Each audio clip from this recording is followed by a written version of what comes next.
دوستو تاریخ گواہ ہے کہ یزید ملعون ایک ظالم اور جابر حکمران تھا جس نے اہل بیت کا خون بہا کر اپنے تخت کو سیراب کیا، اور یزید کا انجام بہت برا ہوا۔ وہ کربلا کے بعد کچھ دیر تک زندہ رہا، اس کے بعد اپنے انجام کو جا پہنچا۔ دوستو یزید ابن معاویہ کا ایک بیٹا تھا جو اسے بڑا محبوب تھا، اس لیے اس نے اپنے بیٹے کا نام اپنے باپ کے نام پر معاویہ ابن یزید رکھا تھا۔ وہ چاہتا تھا کہ اپنے بچے کی اپنے مزاج کے مطابق تربیت کرے تاکہ وہ اس کا حقیقی جانشین بن سکے۔ یزید نے اپنے بیٹے کی تربیت کے لیے ایک معروف استاد عمر المقصود کو منتخب کیا۔ یہ وہ شخص تھا جس کے دل میں اہل بیت سے محبت کوٹ کوٹ کر بھری ہوئی تھی اور یزید سے بہت زیادہ نفرت کرتا تھا۔ عمر المقصود نے معاویہ ابن یزید کو قرآن کی حقیقی تعلیم سے آگاہ کیا اور ساتھ ہی اہل بیت کی منزلت اور اہمیت کا بھی بتایا، اور اہل بیت سے محبت کا دیا معاویہ ابن یزید کے دل میں روشن کر دیا۔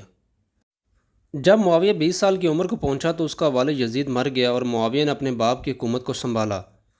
20 سال کی عمر میں انسانی خواہشات عروج پر ہوتی ہیں، اگر وہ چاہتا تو اپنے باپ کی طرح ہر جائز و ناجائز کام کر کے اپنی خواہشات کو پورا کر سکتا تھا، لیکن معاویہ صرف 40 دن تخت پر بیٹھا اور اس نے اپنے باپ کے ناجائز کاموں اور ظلم کا جائزہ لیا۔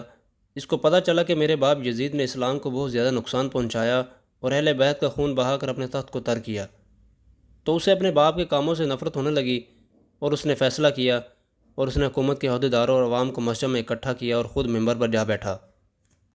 اس نے تقریر شروع کرنے سے پہلے اللہ تعالیٰ کی تعریف اور محمد صلی اللہ علیہ وآلہ وسلم پر درود بھیجا اور کہنے لگا میرے باپ نے اس شخص کے خلاف جنگ کی جو اس تخت کا سب سے زیادہ حقدار تھا، اور وہ نبی کا نواسہ اور جوانان جنت کا سردار تھا، جس کا باپ علی اور ماں فاطمہ الزہرا تھیں، جو اللہ کے آخری نبی محمد صلی اللہ علیہ وآلہ وسلم کی بیٹی تھی۔ وہ شجاعت اور علم میں سب سے آگے تھا۔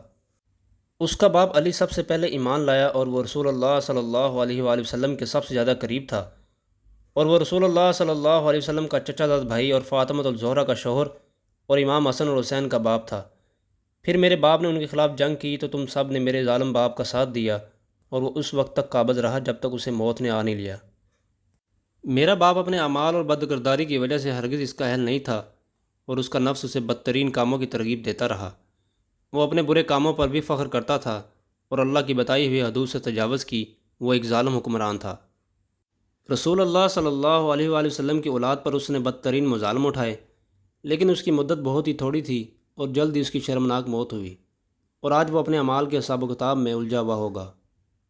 معاویہ ابن یزید اس تقریر کے دوران کافی دیر تک روتا رہا اور پھر کہنے لگا اے لوگو، میں تمہارے گناہوں کا بوجھ اپنے کندھوں پر نہیں اٹھا سکتا اور نہ تمہاری دوستی کا توق اپنے گلے میں ڈالوں گا۔ اب تم جو بہتر سمجھو وہ کرو، یا وہ حکومت کرے جس کا تم لوگ انتخاب کرو، میں اس خلافت پر تھوکتا ہوں۔ معاویہ ابن یزید کی اس تقریر نے پوری مجلس میں طوفان برپا کر دیا۔ سب حیران و پریشانی میں ایک دوسرے کو دیکھنے لگے اور پھر شور مچانے لگے۔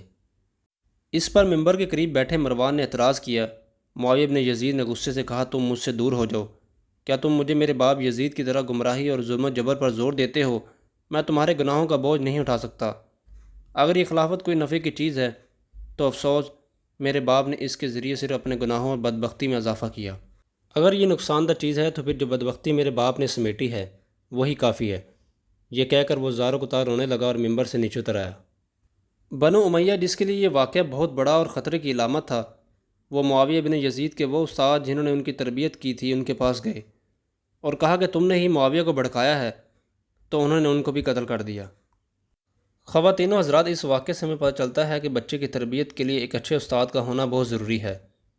اگر معاویہ کی اس تربیت میں کوئی کمی ہوتی تو وہ بھی اپنے باپ کی طرح ظلم و جبر کا بازار گرم کرتا۔ اس کے بعد یزید کا بیٹا معاویہ ابن یزید 2 سال تک زندہ رہا، پھر اپنے خالق حقیقی کو جا پہنچا۔ دوستو، امید کرتا ہوں کہ آپ کو ہماری یہ کاوش اچھی لگی ہوگی۔ بس آپ سے یہی درخواست ہے کہ اس کو لائک اور زیادہ سے زیادہ شیئر کریں، اور ہمارے چینل محمد کے دین کو لائک اور سبسکرائب کرنا مت بھولیں۔ اللہ نگہبان۔